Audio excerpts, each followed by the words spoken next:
Hello. Today is Saturday of the second week in Advent, and we have the two candles lit in the Advent wreath, and we're continuing the story of Ishtar's Odyssey by Arnold Utrida. And today I have a treat to show you. Here's a picture of Ishtar on his horse having his riding lesson with his two bodyguards. Looks like today's chapter is titled The Law. Ishtar watched Rasad walk away, having condemned Musa to be left behind. "No!" he yelled, but Rasad kept walking. "This is ridiculous!" Then he turned to Salamar. "Father, Musa saved my life." "Yes, he did," Salamar answered. "And this is the price he must pay for his bravery. He trades his life for yours, such as any good friend would do." Ishtar began to cry, and Salamar pulled him close. "I am sorry, but we cannot endanger the entire caravan for one injured camel." Ishtar looked at Musa through blurry eyes, thinking of the many hours he had spent with the camel. Then, as if he was remembering too, Musa suddenly pulled his legs under him and stood up. "He's standing, Father! He's standing!" "So I see," said Salamar. Rasad heard the commotion and came walking back. "You see?" Ishtar shouted. "He is feeling much better and can walk now." Rasad looked the camel up and down and then turned to Ishtar. "He is still injured, and he will still slow us down. He must be left behind." With that, Rasad turned and walked away once more. All the anger and frustration Ishtar felt exploded from inside him. "Why are you so mean?" he screamed. Rasad turned slowly, came back to Ishtar, and got down on one knee. "I am not mean," he said. "I only follow the law and the rules that govern our lives, the law of the one true God and the rules of survival. I am sorry for your camel, but he must be sacrificed for the good of all." "There are many gods, not one," Ishtar said, "and this is just a rule that you made up." "I am a Jew, and I live under one God, and he is a God of laws and rules, all meant to keep our feet on a safe path." Salamar cleared his throat. "Caravansalar, the operation of the caravan is most assuredly your responsibility, and I would not try to oppose your authority. But is there not room in your knowledge of camels to allow for the possibility that Musa might be able to keep up with us?" Rasad looked at the camel in disgust, then to the camel healer. "What say you?" he asked. The healer studied Musa for several moments and then said, "He is much recovered and much stronger. He may perhaps be able to walk, but he cannot carry a load." "Very well," Rasad said with a sigh. "You may bring him along, but do not ride him and do not even put a saddle on his back." "No, sir, I will not," Ishtar said, now grinning. Salamar smiled at his son, and then the three men went back to their duties. Kazim loaded Musa's saddle on top of the load of another camel, and the caravan wobbled into motion. The moon was bright, and it was easy to see, so Ishtar walked for many hours. Eventually, Kazim brought him a horse to ride. "We will now begin training at night as well," he said. "You are becoming a good horseman and a good archer. It is time for you to learn the Parthian shot." "What is that?" Ishtar asked. Kazim sighed and shook his head. "With all your lessons, do they not teach you the most important things in life?" he said. Ishtar didn't answer, so Kazim explained. "The The Parthian shot is a special technique that only we Persians know.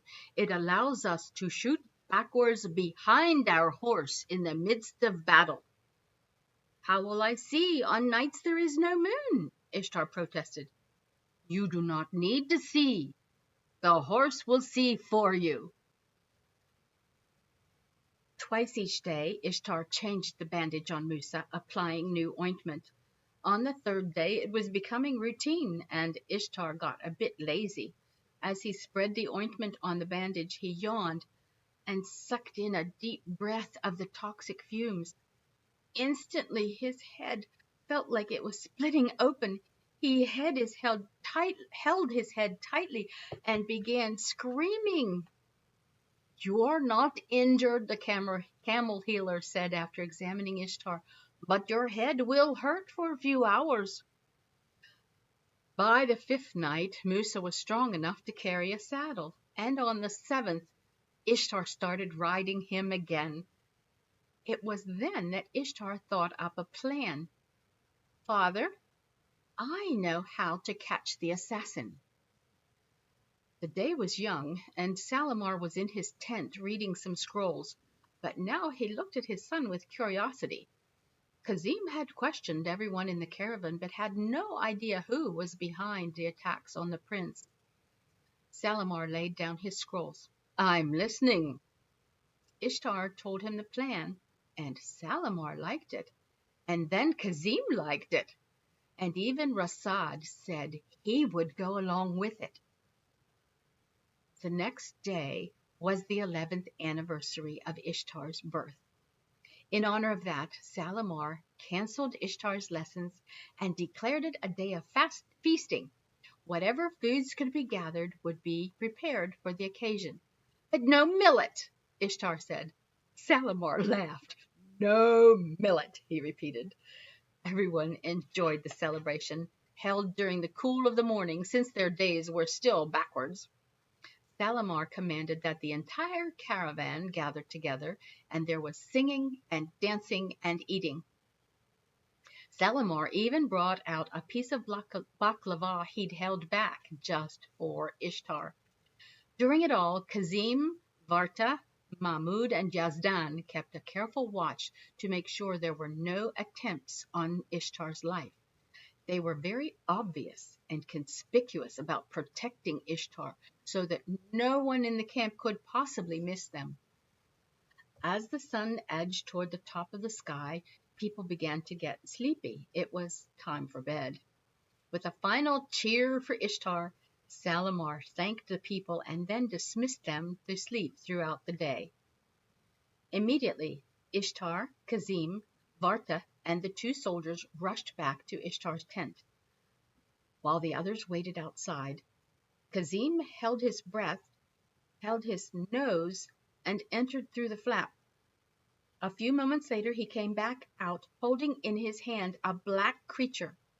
A fat-tailed scorpion, Kazim said. Most deadly. Its poison kills in minutes. It was hiding between your bed blankets.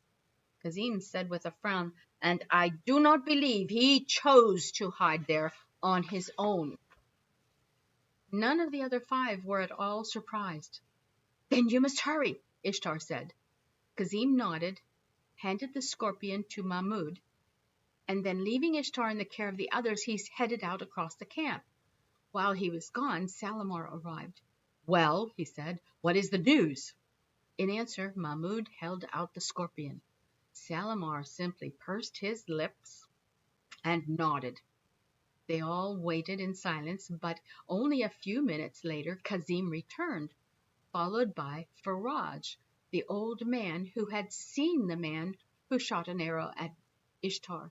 Faraj walked bent over, stumbled twice, and held his head in obvious pain. What is this? Salamar asked. A man in great pain? Faraj looked at Salamar. A most devilish pain in my head, O noble one. Kazim said you might have a cure for me. Salamar and Ishtar both looked at the man with disgust. I most certainly have a cure for the pain in your head, Salamar said, drawing his sword. but I shall leave it to the gods to decide your fate." Faraj looked up again, confused. Then he saw the sword. My master, what have I done to displease you?" Salamar didn't answer. Instead, Mahmud simply held up the scorpion for the old man to see. Faraj started to tremble, and then he slumped to the ground. At that moment, Rasad rode up on his horse. "What news is there?" he yelled as the horse slid to a stop. "Did Ishtar's plan work?" "Indeed it did," said Salamar. Then he pulled back the flap of Ishtar's tent, and in moments the air was filled with the scent of myrrh. "You see, Faraj, we set out several pots of unprocessed myrrh in Ishtar's tent. It was the fumes from those pots that gave you the terrible pain in the head as you hid this in Ishtar's bed." Salamar took the scorpion and held it right in the face of Faraj. The old man jumped back. Kazim stepped in. "You were the only one in camp with a pain in the head after the celebration," he said. "It must have been you who placed the scorpion there." "And shot Musa with the arrow," Ishtar added. "And lured Ishtar into the devil's sand with the pomegranate," Varta said. "And placed the snake in his tent," added Kazim. "And poisoned his millet," Salamar said slowly, once again holding the scorpion in front of the old man's face. And then he whispered, "There is no escape now." In a moment the look on the old man's face changed. No longer kindly and gentle, he set his jaw, clenched his lips, and narrowed his eyes. "What I did for my people," he spat. "This false prince must die, and all his family with him." Salamar was stunned. "What insult have we inflicted on you that you would attempt to kill my son?" Faraj looked at them all with even more contempt. "My name is not Faraj, it is Fahad, and I come from the people of the Seleucids, whom you Persians conquered and destroyed without mercy." Salamar stood and shook his head slowly. "That was 3 centuries ago," he said, "and history makes villains of both sides. Why do you fill your heart with hatred for something that happened long before you were born?" "The gods demand revenge," Fahad answered, "no matter how long it takes." "Then your gods are weak and cowardly," Salamar said, "for only a coward would block reconciliation from his heart." Rasad ordered 2 soldiers to bind the elderly assassin and then led him away. "We are almost to Seleucia," he said, "and within their territory. We will turn him over to the authorities there." "Isn't that the home of his own people?" Ishtar said. "Will they not just let him go?" "The city still carries the name," Salamar answered, "but the people have carried no ill will toward Parthia for 2 centuries. "What will they do to him?"